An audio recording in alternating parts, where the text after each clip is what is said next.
Hello everyone, আজকে আমরা বানাতে চলেছি ডিমের ডেভিল। তো প্রথমে নিয়ে নিয়েছি ডিম সিদ্ধ আর নিয়ে নিয়েছি আলু সিদ্ধ। তো ডিমকে এইভাবে আমরা হাফ করে নিচ্ছি। এইভাবে করে আমরা ডিমকে হাফ করে নিচ্ছি। সুন্দর এইভাবে করলে ডিমটা খুব সুন্দরভাবে হাফ হয়ে যায়। আর আমরা আগের থেকে আলুকে সিদ্ধ করে নিয়ে নিয়েছি। তো আমরা আগে আলুকে এইভাবে করে ম্যাশ করে নিব, আর আমরা তারপর ম্যাশ করে নিব হলো গিয়ে পেঁয়াজ। কোনো ধরনের লাম্পস থাকা চলবে না, তার জন্য ভালো করে ম্যাশ করতে হবে। এই রেসিপিটা অবশ্যই বাড়িতে ট্রাই করে দেখবেন, বাচ্চাদের তো খুবই ভালো লাগবে, বাচ্চা থেকে বড় সবারই অনেকই ফেভারিট।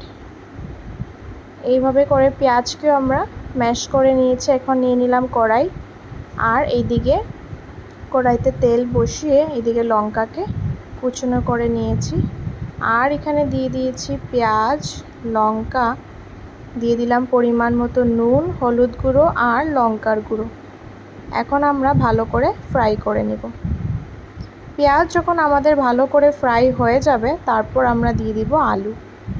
অল্প মশলা আমরা দিয়ে দিয়েছি, ভাজা মশলা। মশলাতে আপনারা দিতে পারেন জিরে, ধনেপাতা, তারপর দারচিনি, এলাচ, এগুলোর আপনারা ভেজে মশলা বানিয়ে দিতে পারেন। তো আমাদের অলরেডি ভাজা মশলা ছিল, তো আমরা ভাজা মশলাটা দিয়ে দিয়েছি। আর লাস্টে অল্প দিয়ে দিয়েছিলাম গরম মশলা, আর দিয়ে দিবেন আপনারা আদা রসুন বাটা। তো এইভাবে করে আমাদের এই আলু মাখাটা হয়ে গেল রেডি। এখন আমরা যে ডিম সিদ্ধ ছিল, ওই ডিম সিদ্ধর উপরে আমরা আলু মাখাটার লেয়ারটা বানিয়ে নেব। এই জায়গাটা অনেক টাফ আছে, আপনারা অল্প সুন্দর মতে ধীরে সুস্থে করতে লাগবে। এইভাবে করে আমাদের রেডি হয়ে গেল। এখন আমরা বিস্কিটকে গুঁড়ো করে নেব। আমাদের কাছে ছিল না ব্রেড ক্রাম্বস, তার জন্য আমরা বিস্কিট গুঁড়ো করে আমরা শুকনো শুকনো বিস্কিটকে মিক্সচার গ্রাইন্ডারে পেস্ট করে নেব। এই যে আমাদের পেস্ট হয়ে গেল রেডি। আর আপনারা ব্রেড ক্রাম্বস থাকলে তো ব্রেড ক্রাম্বস ইউজ করতে পারবেন। আপনারা অল্প সুজিও দিয়ে দিচ্ছি। আর আরেকটা বাটিতে আমরা নিয়ে নিয়েছি হলো গিয়ে দুটো ডিম। ডিমের মধ্যে অল্প নুন আর লঙ্কার গুঁড়ো দিয়ে দিয়েছি।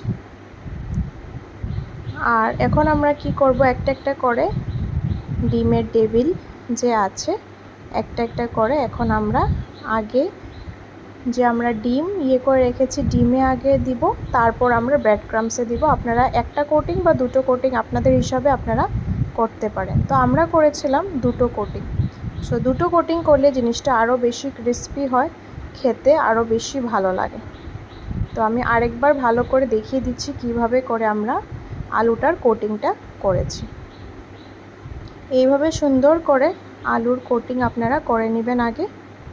তো আমাদের হয়ে গেছে কোটিং করা। এখন আমরা দিয়ে দিয়েছি এখানে, আগে দিয়ে দিবেন আপনারা ডিমের মধ্যে।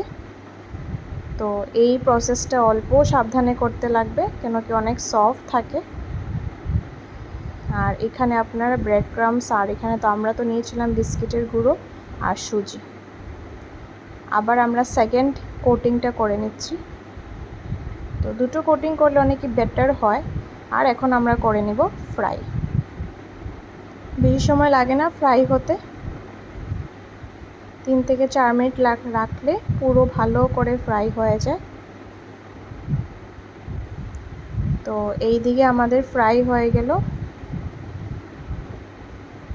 আর এখন আমরা নামিয়ে নিচ্ছি প্লেটে। খেতে অনেক বেশি টেস্টি, আপনারা অবশ্যই বাড়িতে ট্রাই করবেন আর কমেন্টে জানাবেন কীরকম লাগলো রেসিপিটা। টাটা।